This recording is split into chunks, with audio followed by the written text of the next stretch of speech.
All right, in this video, we want to prove these trig identities over here. So let's take a look at this first question. The left side is more complicated, so I'm going to factor this using sum of cubes. Now, my sum of cubes equation is a cubed plus b cubed can be factored to a plus b times a square minus ab plus b square. I'm going to show you an easy way to do it for this problem so you don't really have to memorize the formula. The first thing you want to do is you want to cube root the first term.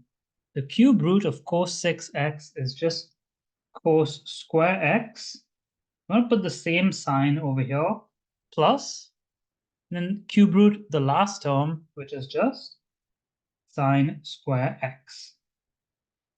For the next bracket, you want to start by squaring the first term. So cos square x squared is just cos 4x.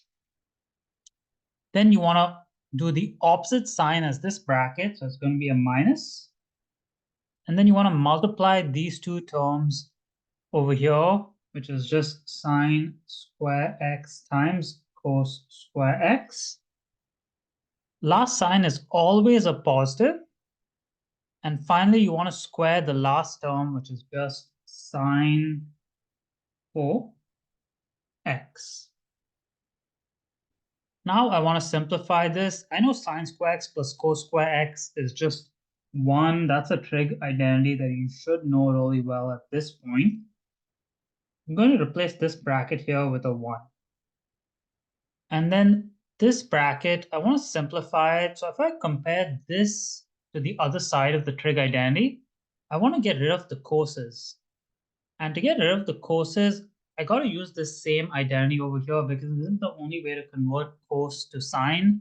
Basically, going to do cos square x equals 1 minus sine square x. Now, cos 4x, I can't really convert using this one, but what I can do is I can just simplify that to cos square x times cos square x.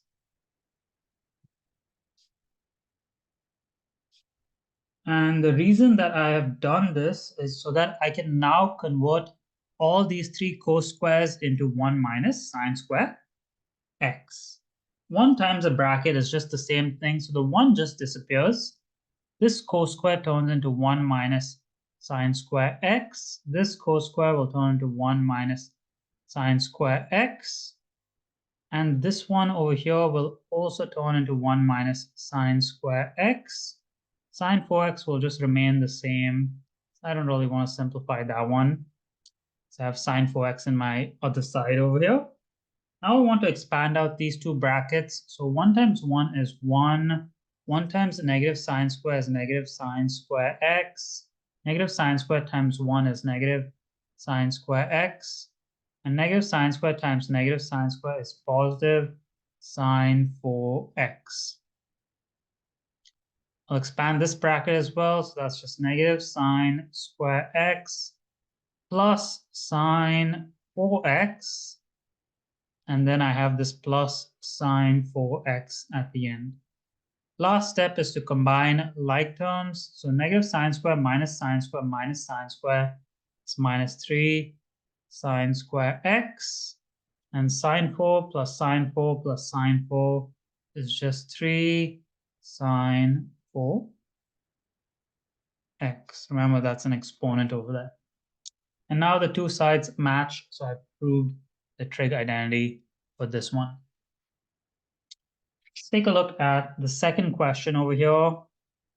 Again, this is similar to the first one. This is just a difference of cubes. The left side is more complicated. Difference of cubes is very similar to sum of cubes. I'll write the formula here. But to factor it, I'll use the exact same method I did in the first question.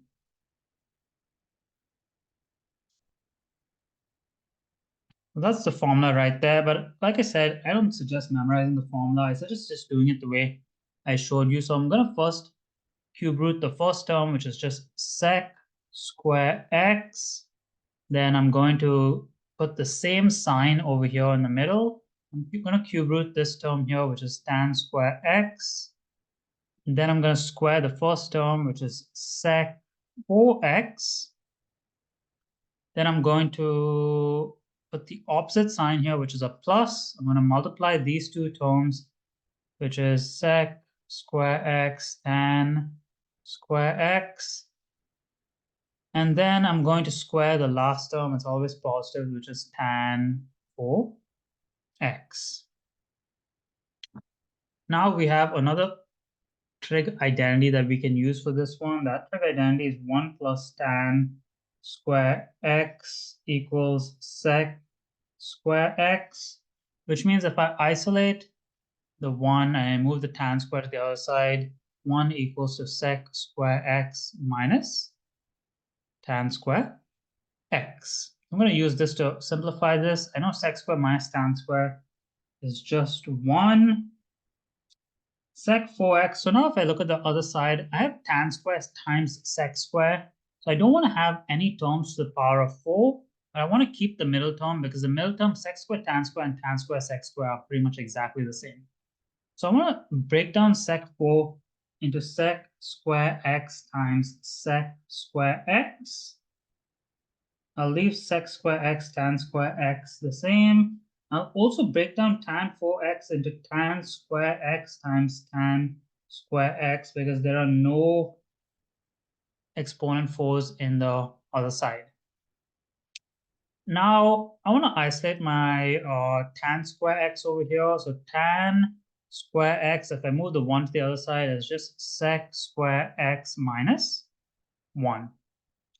So what I'm going to do in the next step is I'm going to replace this sec square over here with 1 plus tan square x. The 1's going to disappear because 1 times anything is anything, same thing. So sec square x is just 1 plus tan square x. I'll only replace with one of them because I want to get sec square tan square. I don't want to get tan to the power of 4. That's why I won't replace both of them. Middle term, I'll leave exactly the same.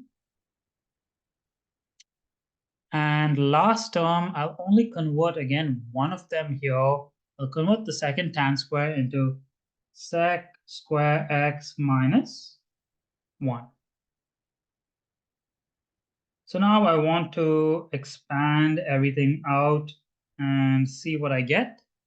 So sec square times 1 is just sec square x. Sec times tan is sec square tan square x. This one, oops, is just the same. Tan square times sec square is tan square x sec square x, and tan square times -1 is negative tan square x. Now, last step is I'm going to move these two terms together. So sec square x minus tan square x, I just moved this to the front basically. I'm going to combine these three terms over here, which are basically the same. I'm just going to write it as plus 3 tan square x sec square x. I just changed the order a bit because that's what the solution on the other side is. But remember, sec tan is the exact same as tan sec.